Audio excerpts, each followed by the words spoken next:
இது ஃபர்ஸ்ட் மலேசியாவின் செய்திகள் உங்களுக்காக.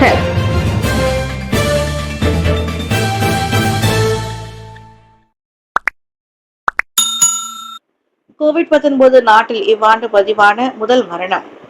மலேசியா இவ்வாண்டு தனது முதல் கோவிட்-19 மரணத்தை பதிவு செய்துள்ளது. மரணமடைந்தவர் நீரிழிவு, இருதய நோய் போன்றவற்றால் பாதிக்கப்பட்டவர் என்பதோடு இரண்டாவது ஊக்க தடுப்பூசி போடாதவர் ஆவர். இது கடந்த ஆண்டு மே 26ஆம் தேதிக்கு பிறகு நாட்டில் பதிவான முதல் கோவிட் உயிரிழப்பும் கூட. கோவிட் மரணங்கள் கணிசமாக குறைந்து வருவதையே இது காட்டுகிறது. கடந்த ஆண்டு முழுவதும் 57 பேர் கோவிடால் மரணமடைந்த நிலையில் இவ்வாண்டின் முதல் 6 மாதங்களில் இந்த ஒருவர் மட்டுமே உயிரிழந்துள்ளார். கோவிட் கட்டுப்பாடு மற்றும் தடுப்பு நடவடிக்கைகள் ஆக்கப்பூர்வ பலனை தந்திருப்பதான சான்றே இதுவென சுகாதார அமைச்சான கிக்கயம் கூறியது. இவ்வேளையில் ஆண்டின் 24வது வாரத்தில் கோவிட் தொற்று 14 விழுக்காடு அதிகரித்து 3379 சம்பவங்களாக பதிவாகியுள்ளது. அவற்றில் 6 பேர் தீவிர சிகிச்சை பிரிவில் அனுமதிக்கப்பட்டுள்ளனர். ஒட்டுமொத்தமாக இவ்வாண்டு இதுவரை 21,738 கோவிட் தொற்று சம்பவங்கள் பதிவாகி உள்ளதும் குறிப்பிடத்தக்கது. காப்புறுதி பாதுகாப்பு சந்தா செலுத்த இபிஎஃப் இரண்டாவது கணக்கை பயன்படுத்த அனுமதிப்பது குறித்து அரசு பரிசீலனை. சுகாதார காப்பீட்டுக்கான மாதாந்திர சந்தா பணத்தை செலுத்த இபிஎஃப் எனப்படும் ஊழியர் சேமநிதி வாரியத்தின் இரண்டாவது கணக்கை பயன்படுத்த மக்கள் அனுமதிக்கப்படலாம். சுகாதார அமைச்சர் டாக்டர் சுல்கிஃப்லி அகமது இதனை கோடிக்காட்டினார். மற்ற நாடுகளிலும் இம்முறை அமலில் இருப்பதாக கூறிய அமைச்சர், ஒருவேளை அது இங்கு நடைமுறைக்கு வந்தால் 16 மில்லியன் இபிஎஃப் சந்தாதாரர்கள் தங்களின் சொந்த சந்தா பணத்தில் தனியார் மருத்துவமனைகள் சிகிச்சை பெறும் வாய்ப்பை பெறுவர் என்றார். நாட்டில் 32 விழுக்காட்டு சுகாதார பராமரிப்பு செலவுகளுக்கு காப்புறுதி பாதுகாப்பு கிடையாது. நோயாளிகளே அதனை செலுத்துகின்றனர். இதனை கருத்தில் கொண்டே இந்த இபிஎஃப் இரண்டாவது கணக்கை பயன்படுத்த அனுமதிப்பது குறித்து பரிசீலிக்கப்படுகிறது. அப்படியே அமலுக்கு வந்தாலும் இத்திட்டம் கட்டாயமாக்கப்படாது. வேண்டும் என்பவர்கள் பயன்படுத்திக் கொள்ள தேர்வு வழங்கப்பட வேண்டும் என்றார் அவர். இந்த உத்தேச திட்டம் இயலாமை, கடுமையான நோய் மற்றும் ஆயுள் காப்பீடு ஆகியவற்றுக்கு நடப்பில் உள்ள லிண்டோங் முன்னெடுப்புக்கு உடன் வேறுபடுவதாகவும் TV3க்கு அளித்த பேட்டியில் டாக்டர் சுல்கிஃப்லி கூறினார். ஜிஎஸ்டியை அரசாங்கம் மீண்டும் அமல்படுத்தாது. மக்களின் வருமான வரம்பு இன்னும் குறைந்த மட்டத்தில் இருக்கும் வரை பொருள் மற்றும் சேவை வரி ஜிஎஸ்டியை அரசாங்கம் மீண்டும் அமல்படுத்தாது. வெளிப்படை தன்மையானதாகவும் ஆற்றல் மிக்க வரி விதிப்பு முறையாகவும் ஜிஎஸ்டி இருப்பதால் அதன் அமலாக்கத்தில் குறைந்த வருமானம் கொண்ட குழுவிற்கு சுமையை ஏற்படுத்தாது என்று கருத்தில் கொள்ளப்பட வேண்டும் என்று பிரதமர் டாக்டர் ஸ்ரீ அன்வார் இப்ராஹிம் கூறினார். மக்களின் சராசரி குறைந்தபட்ச வருமானம் மாதத்திற்கு 4000 ரிங்கிட்டை எட்டினால் மட்டுமே ஜிஎஸ்டி முறை செயல்படுத்த முடியும் என்று டாக்டர் ஸ்ரீ அன்வார் தெரிவித்தார். முதலில் மக்களின் வருமானம் அதிகரிக்க வேண்டும். குறைந்தபட்ச வருமானம் 4000 ரிங்கிட் என்று வைத்துக் கொள்வோம்.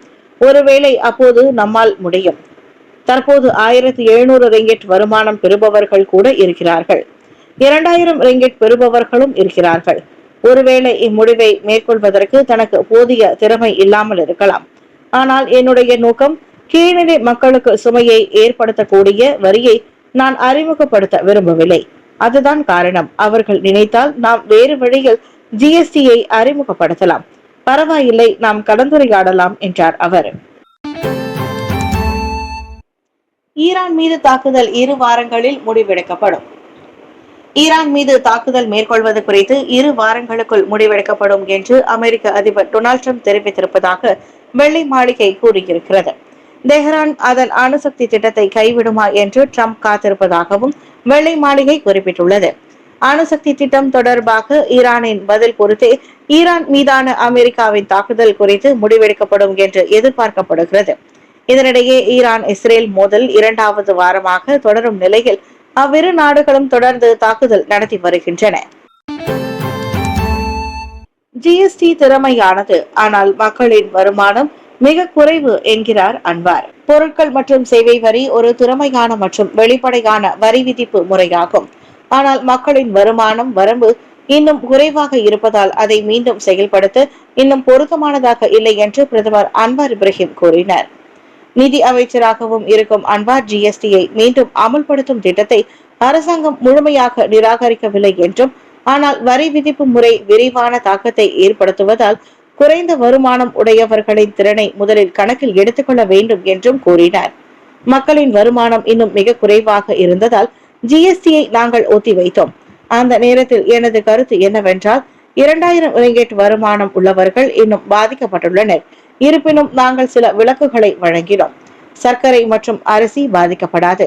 ஆனால் மக்கள் மற்ற பொருட்களை வாங்கும் போது அல்லது பேருந்தில் பயணிக்கும் போது மறைமுகமாக ஜிஎஸ்டி விதிக்கப்படுகிறது. இதனால் இது விரிவானதாகிறது என்று இன்று புத்ரஜயாவில் நிதி அமைச்சகத்தின் மாதாந்திர கூட்டத்தில் கூறினார்.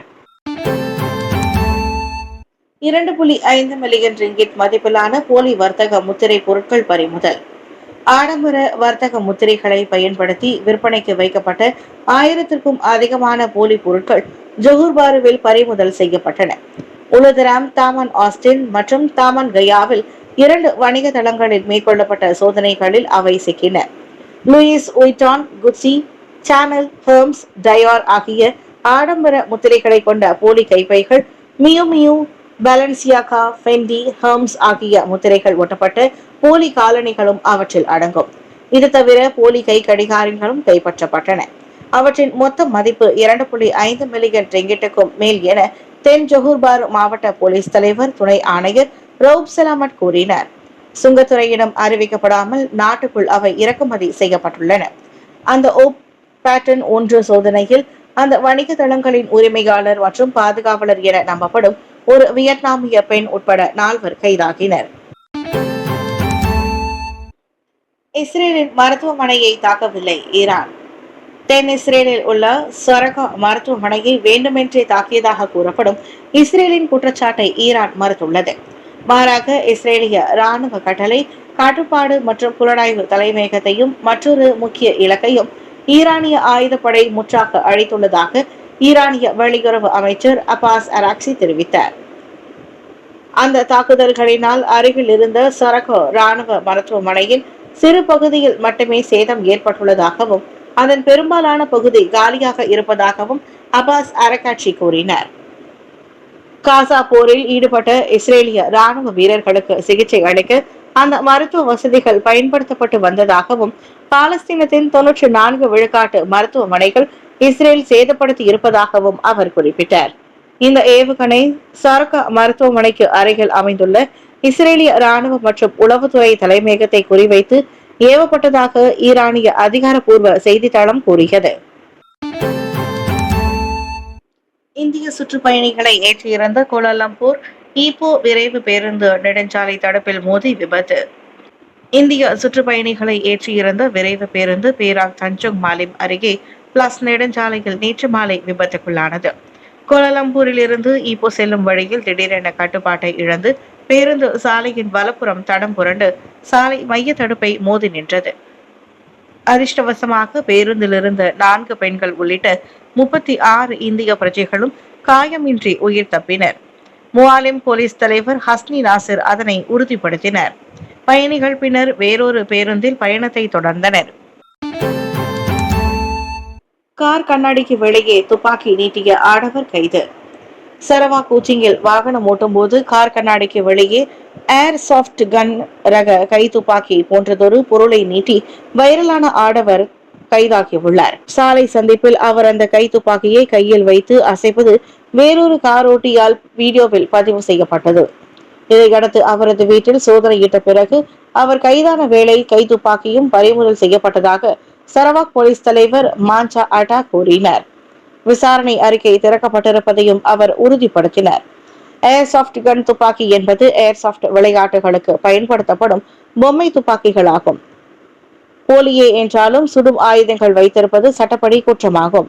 குற்றம் நிரூபிக்கப்பட்டால் அதிகபட்சம் ஓராண்டு சிறை தண்டனையும் 5000 ரிங்கெட் அபராதமும் விதிக்கப்படலாம்.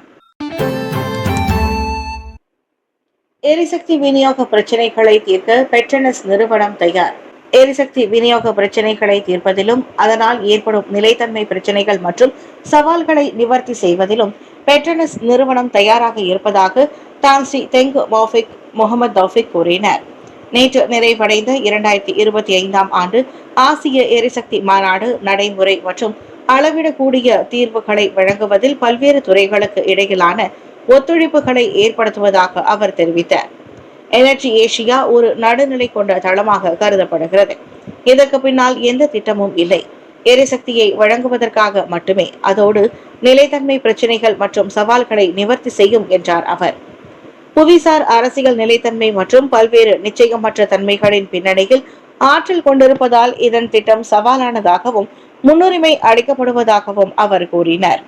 எரிசக்தியின் விநியோகம் தொடர்பாக எழுந்துள்ள சவால்கள் எந்த ஒரு தனி நிறுவனம், தொழில்துறை அல்லது துறைகளால் தீர்க்கப்படக்கூடிய தடைகள் அல்ல என்று தான் ஸ்ரீ தெங்கு முகமது தௌஃபிக் விளக்கினார்.